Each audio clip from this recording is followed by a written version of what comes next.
Présenter la vidéo des rues de la commune.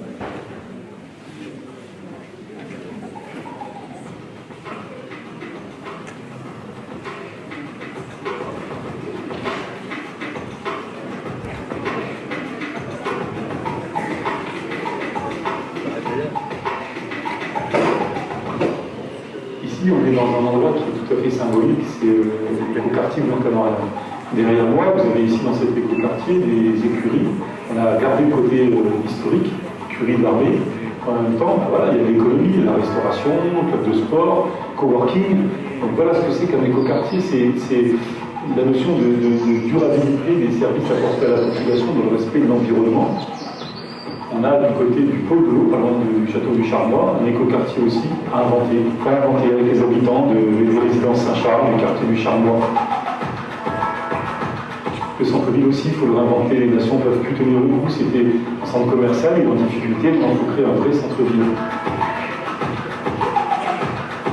Alors on se situe là dans un endroit qui est un véritable carrefour dans la ville, puisqu'on a le fameux magasin boulanger, magasin IFI, et vous savez que le patron, le propriétaire, a décidé d'engager beaucoup d'argent, de gros investissements, pour essayer de faire quelque chose d'écologique, à la fois le respect de l'environnement, offrir des services à la population, parce qu'il y a des médecins qui vont arriver.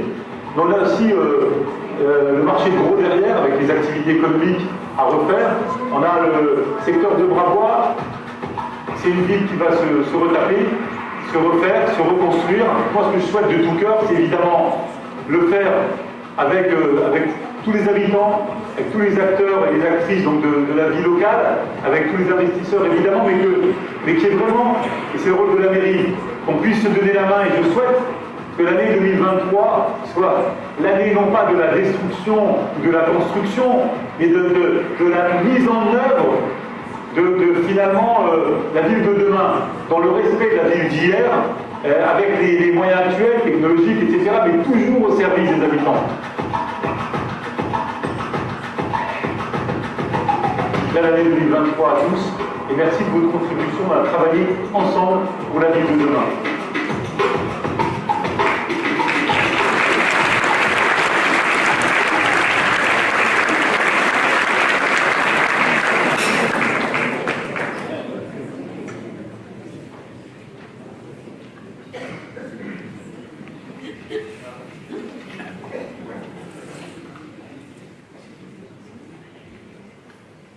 J'ai toujours peur, mesdames et messieurs, d'oublier les uns les autres.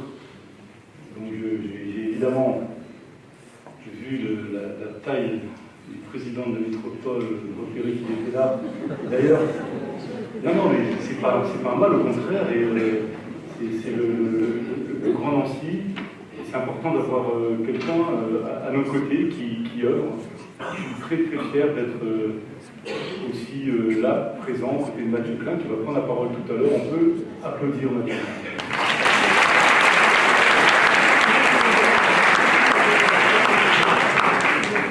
Mesdames, Messieurs, que vous soyez élus, enseignants, libéraux, militants associatifs, commerçants, entrepreneurs, assesseurs, donc je vais repérer Madame Dohan, qui est ici présente, de l'Éducation nationale. J'ai repéré Amélie Doc de la police nationale, puis plein de monde, plein d'élus de villes voisines.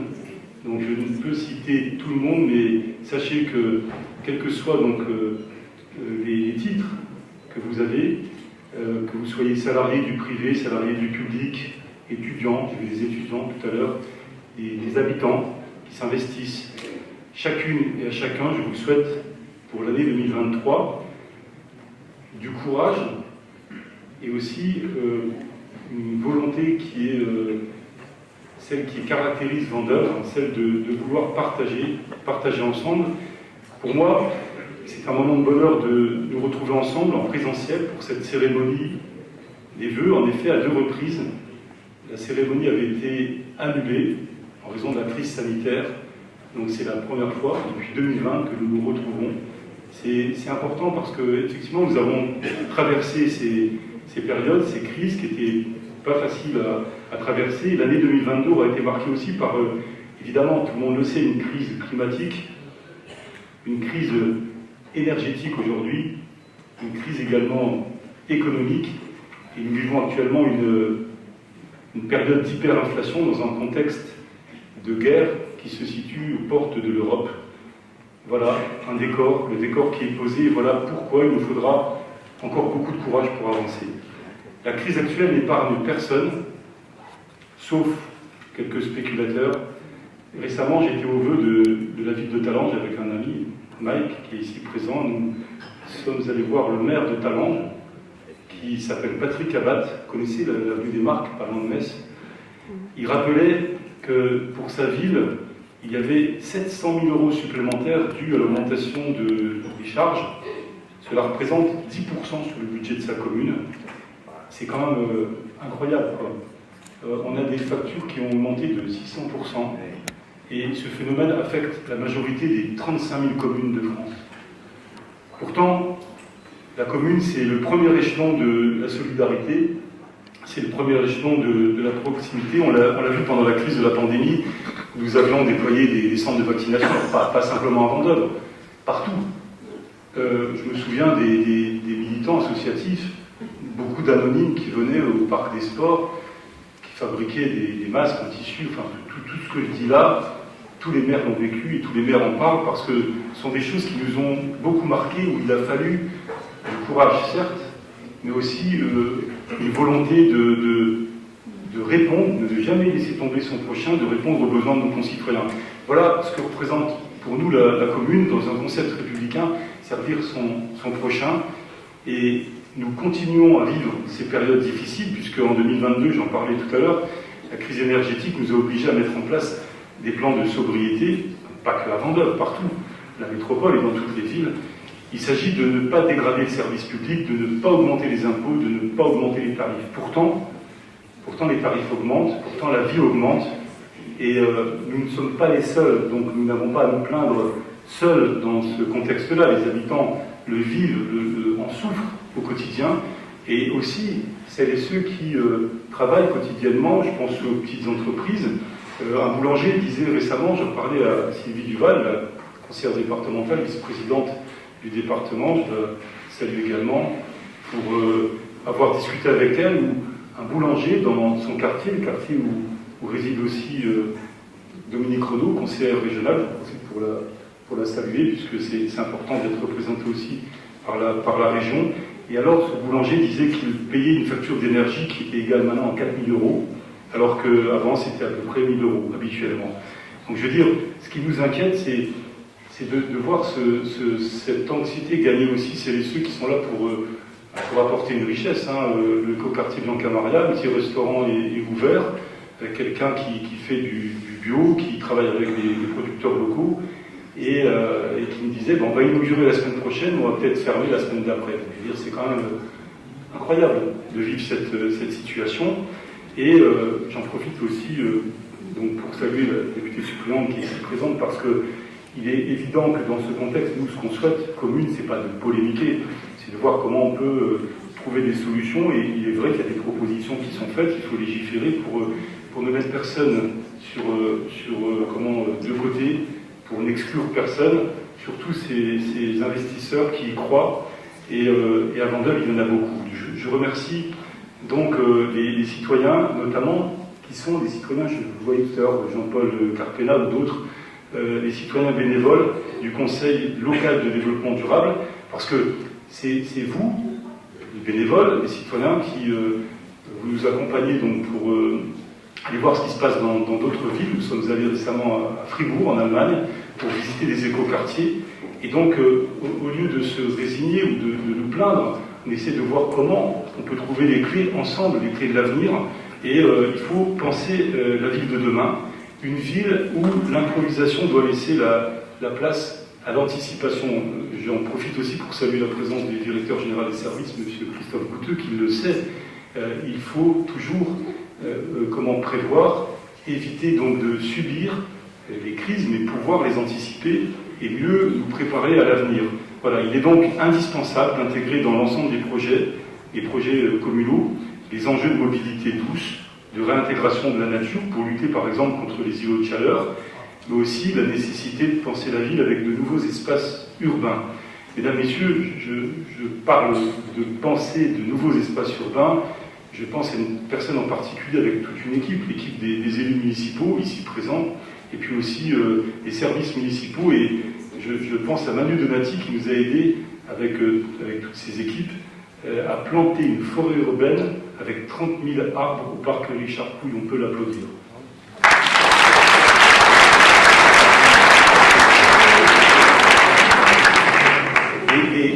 Les villes comme Vendôme ne seront plus jamais des villes dortoirs ou des lieux de passage.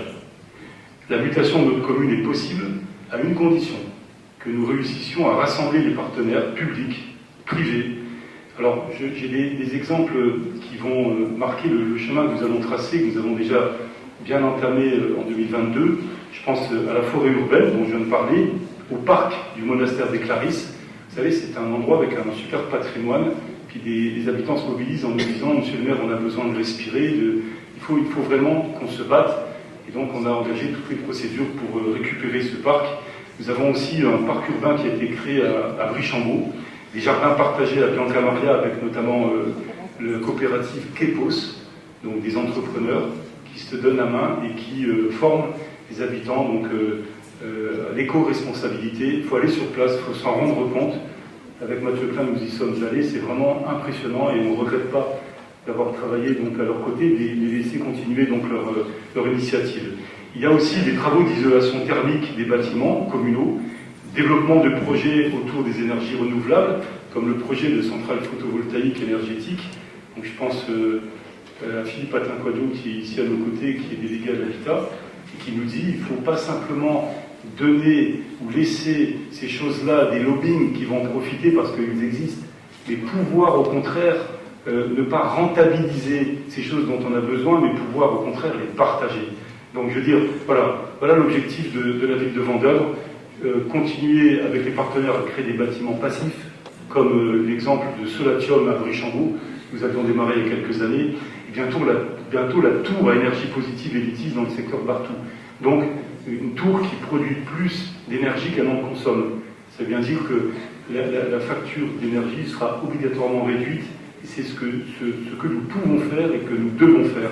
Partout, nous devons nous adapter au changement climatique. Cela se traduit dans nos écoles, par exemple, par la végétalisation des cours ou l'installation de rideaux occultants pour réduire la chaleur. Partout dans la ville, sur le secteur des nations, sur le technopôle de Brabois, sur le boulevard Bartou, sur le site du magasin Boulanger, sur l'ancien site Peugeot, ou encore sur Vendôme-Est, les perspectives vont se tracer au cours de l'année 2023. 2023 sera une année charnière, avec la mise en route de nombreux projets. Je pense à Jean-Pierre Becker, ici présent, qui est heureux de savoir que l'auditorium va sortir de terre. Une cantine scolaire à Jeanne d'Arc, donc je salue Marilyn Guillaume, qui est l'élue déléguée à l'enseignement, et aux côtés de Nicole Stéphanus, qui est déléguée au périscolaire, savoir qu'une cantine scolaire sortira à Jeanne d'Arc. Vous savez, quand les enfants traversent le pont de Quai, les petits de maternelle, pour aller à la cantine, c'est quand même plus sécurisant pour eux d'avoir une cantine sur place. Il y aura aussi la maison de l'histoire de la chanson française, donc vous savez que j'y suis particulièrement attaché, dans une ville où il y a 95 nationalités. Le vecteur commun de cette ville, pour tous les habitants qui sont d'origines diverses, c'est bien la langue française. C'est le moyen de pouvoir communiquer, parce que sans la langue et sans les mots et les paroles qui circulent, on ne vit pas. Donc on a besoin d'avoir un langage commun. Et je crois que c'est aussi par la musique, par la chanson, avec toutes ces formes, anciennes, modernes, des formes à inventer, c'est par la chanson qu'on peut plus facilement donc, apprendre et s'intégrer. Je pense notamment à Skender Rekalo, qui est notre adjoint, qui est devenu professeur de philosophie, qui est arrivé de Yougoslavie quand il était très jeune. Il venait de la guerre et il nous disait, voilà, moi j'ai appris le français à travers la chanson française, mon frère est devenu médecin ophtalmo, et moi professeur de philosophie. Donc c'est important de mettre la culture au cœur de la cité, parce que par la culture, on ouvre les esprits, on s'épanouit, et c'est fondamental. Voilà. Il y a des écoquartiers aussi à inventer au pôle de l'eau. Le pôle de l'eau. Mathieu Klein va certainement parler de Nancy Thermal, évidemment, puisque c'est quand même un moyen de générer 1000 emplois tout autour, périphériques, tout autour de cette structure qui va faire la fierté de la ville et puis de la métropole sur le plan national, international. C'est quand même la première métropole thermale de France. Hein. Ça va être quand même une vitrine pour tout notre pays. On a de quoi en être très fiers. Pourquoi je dis ça? Parce qu'il y a un lien direct avec l'écoquartier qui va se construire sur le pôle de l'eau. Le pôle de l'eau, pourquoi le pôle de l'eau? Parce que c'est là où il y a un réservoir d'eau, c'est là où il y a toute une histoire autour de l'eau. Et quand on construit un écoquartier, on peut aussi inventer finalement comment mettre en avant l'existence de l'eau. L'eau est là, et puisqu'il y a Nancy Thermal pas très loin, il peut très bien y avoir aussi une forme d'hôtellerie ou alors des activités qui sont complémentaires parce qu'on doit travailler au niveau du territoire, non pas en opposant les quartiers, mais en faisant en sorte qu'on puisse être main dans la main et on puisse être complémentaires. Donc voilà, toutes ces choses-là sont à inventer, elles ne sont pas figées. Au contraire, les investisseurs sont autour de la table, la métropole, la Solorem qui aménage le quartier, et puis la ville. Et je crois que tout le monde doit être autour de la table, surtout les habitants qui sont les plus grands spécialistes de leur ville, pour dire leurs besoins. Et là, il y a des choses à inventer, avec des nouveaux terrains multisports qui auront lieu également au centre de Vendeuvre, là où on a refait le terrain synthétique pour 1 million d'euros, juste à côté. On aura un terrain multisport à côté du parc des sports, mais aussi la poursuite du renouvellement urbain. J'en parlais ce matin avec M. le Préfet et Mathieu Klein. Vous vous rendez compte, on va avoir un investissement de environ 100 millions d'euros sur Vendeuvre, avec la démolition du bâtiment Les Courlis, les Serins, les Hulottes, la construction de la future MJC Étoile. Mais la MJC, c'est plus la MJC de l'époque. Les MJC de l'époque, c'était une MJC intéressante, avec la culture, évidemment, donc au cœur de son bâtiment, mais la culture, c'était quoi à l'époque et c'est quoi maintenant? Et finalement, on a des acteurs économiques pas très loin, sur le secteur Bizet. On a une MJC, à nous d'inventer la connexion. On peut avoir aussi des entrepreneurs ou des salariés qui peuvent fréquenter la MJC, qui peuvent organiser aussi, je ne sais pas, des expositions. À nous de voir comment travailler des espaces de coworking, de voir comment on peut mettre la formation dans cet endroit-là où on se situe pas loin de l'école Polytech, l'école d'ingénieurs.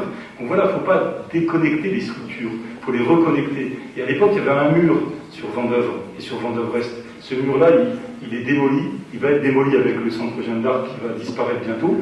Et il faut non pas l'effacer, mais construire des passerelles, des ponts. Donc à la place des murs, faire des ponts. C'est important. Donc, et la destruction du centre commercial Jeanne d'Arc, ça va être l'occasion de construire un nouvel immeuble mixte. Quand on dit mixte, c'est logement, c'est aussi petit commerce de proximité, c'est aussi le monde économique où finalement les enfants de la cité pourront aussi, alors qu'ils sont scolarisés, faire des stages et découvrir le monde de l'entreprise. Et c'est pour nous quelque chose d'important dans cette reconstruction de la ville. Voilà, toutes ces réalisations vont entrer dans une phase opérationnelle. La ville, la métropole, l'État, les investisseurs privés, l'université, les commerçants, les artisans, les entrepreneurs, les chercheurs, sans oublier les habitants, tous se mobilisent. À nous d'inventer donc ensemble les clés de l'avenir, de ne mettre personne à l'écart, les anciens, les jeunes, aucune opposition, tous doivent profiter des richesses produites. Car la seule vraie richesse, c'est la richesse humaine. La ville, c'est aussi la vie, c'est l'animation, c'est le lien humain. Et ce qui a sauvé Vendeuvre, comme beaucoup de villes, pendant toutes ces décennies où il y avait une grande crise économique, c'était la richesse, et ça continue avec la richesse et la générosité de la vie associative, de ces 350 associations sportives, culturelles, éducatives. Qu'il a été beau ce temps des résistances, et qu'il sera beau le temps du partage et des synergies, qui permettront de créer des emplois en rapprochant les écoles d'ingénieurs, par exemple, et les industries. Je suis allé récemment voir l'IFBM, l'Institut National de la Brasserie de Malterie. Je me suis dit, mais qu'est-ce que je fais là? Il y avait un ancien ministre de l'Industrie. Je discute, puis je comprends, j'ai eu du mal, je comprends qu'il y a l'école d'ingénieurs agroalimentaires, je comprends que quelqu'un ait voulu créer une espèce d'industrie sur le plateau de Bravo, et je me suis dit, mais je vais voir le directeur, je ne le connaissais pas, il me dit, je vais créer 400 emplois. Je ne suis pas habitué à ça, à Vendeuvre. Et je me suis dit, mais il y a un lien à faire entre la formation, la vie associative, la vie de la cité, le travail, pas que le travail à Vendeuvre, le travail aussi ailleurs, parce que quand on se forme, on peut aussi se déplacer. C'est ça qui est important. Donc voilà, ce qui est important, c'est de rapprocher les uns et les autres, et n'oublions jamais, et c'est ma conclusion, voilà, quelqu'un disait, de tout, il reste 3 choses. La certitude que tout commence, la certitude qu'il faut continuer, la certitude que cela va être certainement interrompu. Alors ensemble, faisons de l'interruption un nouveau chemin, faisons de la chute un pas de danse et faisons de la peur un escalier, mais faisons-le tous ensemble dans le seul intérêt de développer le lien humain. Merci, meilleurs vœux à vous et à vos familles.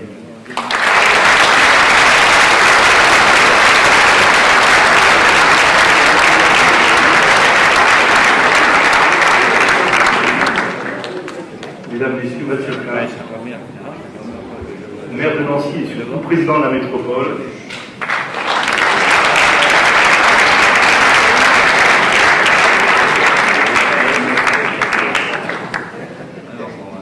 Merci mon cher Stéphane, monsieur le maire, mesdames et messieurs, en grade et qualité, je salue tous mes collègues élus. D'abord, une salutation aux élus de Vendeuvre, que j'ai plaisir à retrouver ce soir, à mes collègues maires du Grand Nancy, aux représentants de la région, du département, que je n'ai pas vu mais que j'ai entendu tout à l'heure, peut-être virtuellement, mais là je ne vous vois pas, donc comme ça moi je vous devine. Et puis surtout, chers Vendopériennes et chers Vendopériens, merci à votre maire Stéphane Ablot de m'avoir invité ce soir. Je suis très heureux d'être avec vous parce que d'abord, ça fait quelques années qu'on n'a pas pu organiser ces cérémonies pour se dire tout simplement des choses simples, ces choses qui font aussi le sel de la vie, qui sont celles de l'amitié, de la fraternité, de la convivialité, qui nous rappellent que nous vivons dans un pays qui a su installer ces moments de savoir-vivre, de savoir-être, comme des moments qui sont des moments qui marquent l'histoire de la République et nos histoires individuelles. Donc c'est lorsqu'on en est privé, en fait, de façon régulière, qu'on s'aperçoit que ça peut manquer. Alors oui, certains vont dire c'est protocolaire, certes, mais c'est aussi un moment de partage que je suis heureux d'avoir avec vous ce soir. Ici, Vendeuvre est une belle et grande ville-monde au cœur de la métropole du Grand Nancy, qui fait la fierté du Grand Nancy, qui est un signal que le lien social, la solidarité, la citoyenneté ne sont pas des valeurs secondaires. On ne bâtit pas un territoire sans conviction, et votre maire, Stéphane Ablot, en a encore fait la démonstration magistrale à l'instant. Ce sont beaucoup de projets qui sont au travail à Vendeuvre, depuis le plateau de Brabois jusqu'au centre des Nations.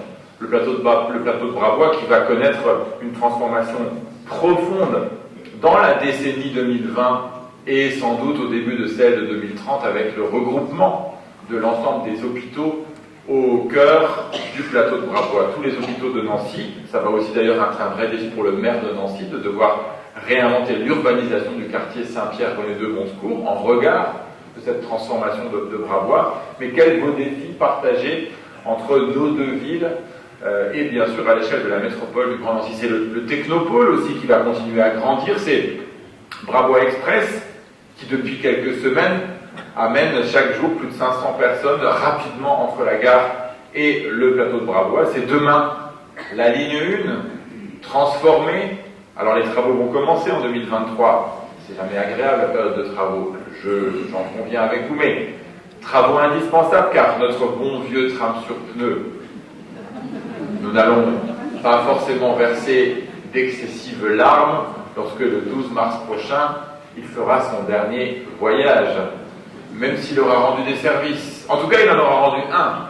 Montrer que le lien entre Porte Verte et Brabois n'était pas négociable. Et donc, le trolley électrique, qui va lui succéder à l'été 2024, après ces quelques 17 à 18 mois de travaux, eh bien, il continuera sur cette lancée à faire un chemin sans rupture de charge entre Porte Verte et le plateau de Brabois. Il transportera 15% de voyageurs supplémentaires, il sera entièrement électrique. Ce sera aussi l'occasion de transformations urbaines, de l'amélioration du cadre de vie, des quartiers et des communes traversées, d'une végétalisation accrue. Et bravo pour ce formidable projet de forêt urbaine au parc Richard Pouille, qui montre que d'ailleurs transition écologique et justice sociale sont toujours les deux faces de la même pièce, qu'on ne peut jamais engager l'un sur l'autre, car qui sont les premières victimes aujourd'hui du dérèglement climatique, sinon celles et ceux qui ont les revenus les plus modestes, les logements les moins bien isolés, ou subissent des conditions de minéralisation de leur environnement trop importantes. Alors c'est aussi ce travail, je sais que Vendeuvre s'y est attelé avec beaucoup d'énergie, qui est à l'ordre du jour sur l'ensemble de la métropole du Grand Nancy. Mais je veux aussi dire un mot des nations. Stéphane l'a évoqué, les nations, c'est comme je le disais encore ce matin avec monsieur le préfet et votre maire, les Nations, c'est le deuxième centre-ville de la métropole du Grand Nancy. C'est notre deuxième centre-ville. Il a donc, ce quartier du centre-ville de Vendœuvre, a donc évidemment un enjeu majeur pour la ville de Vendœuvre, pour la municipalité de Vendœuvre, c'est aussi un enjeu premier pour la métropole du Grand Nancy.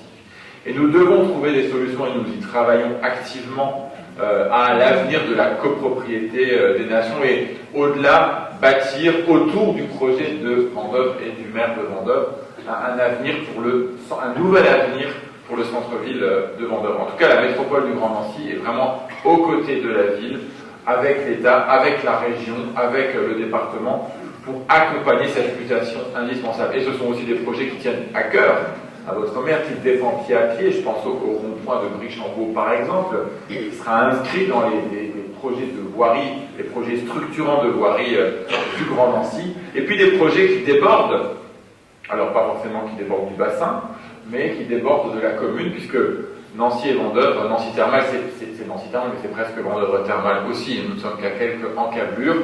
Une belle perspective, une formidable perspective économique, Stéphane l'a rappelé, 300 emplois directs, près d'1 millier d'emplois induits qui verront le jour, et qui feront de Nancy la première métropole thermale française.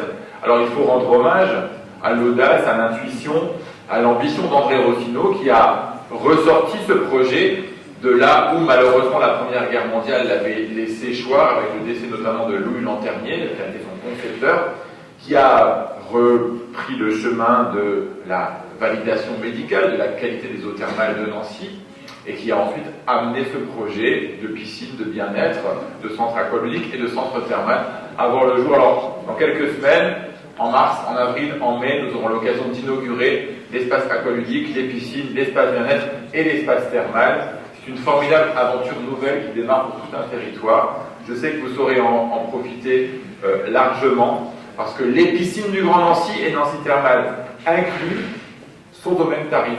Et vous aurez la possibilité, habitants de Vendœuvre, habitants du Grand Nancy, eh bien, de profiter de Nancy Thermal, comme vous profitez aujourd'hui de la piscine de Vendœuvre, eh bien, au même tarif.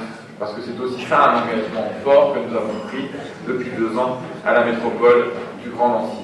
Alors, des raisons de voir la vie en noir, il y en aurait, mais ce n'est pas celle que nous allons retenir ce soir. Nous allons continuer à la voir en rose, en vert, en rouge, enfin dans les couleurs que vous voudrez, vous choisirez. En bleu aussi, c'est vrai, le bleu peut être pas mal aussi de temps en temps. Il faut savoir varier les plaisirs. Vous avez vu que les projets sont nombreux. Ils sont là. Nous avons à relever le défi de la transition écologique, de la maîtrise de nos ressources naturelles, de nos dépenses énergétiques. Nous avons à contrôler l'inflation, à faire en sorte qu'elle n'impacte pas le rythme des chantiers et la capacité à accompagner le pouvoir d'achat des ménages les plus fragiles. D'ailleurs, nous avons, il y a quelques semaines, à la métropole, décidé avec le conseil départemental de déplafonner le fonds de solidarité logement pour vous aider les ménages les plus fragiles qui ont du mal à régler leurs factures d'électricité, de gaz, à le faire, et aussi à augmenter le plafond de ressources pour que, y compris des ménages composés de personnes qui travaillent et qui n'ont pas toujours accès aux aides, qui ne s'imaginent pas aller taper au bureau d'une assistante sociale parce qu'ils n'en ont ni l'habitude ni l'envie, puissent aussi se dire et savoir que dans un moment difficile comme celui que nous traversons, eh bien, la solidarité c'est pour tout le monde. C'est aussi un choix fort qu'a fait le Grand Nancy et que je tiens ce soir à souligner. Donc, des raisons d'espérer, nous allons les retenir ce soir, elles sont nombreuses, d'être fiers de votre ville, de son action, de son engagement, de ses beaux projets. Et ça, c'est le signal qu'il faut que je donne. J'ai entendu ce message, il est retenu, il me reste quand même à vous souhaiter une très bonne année 2023.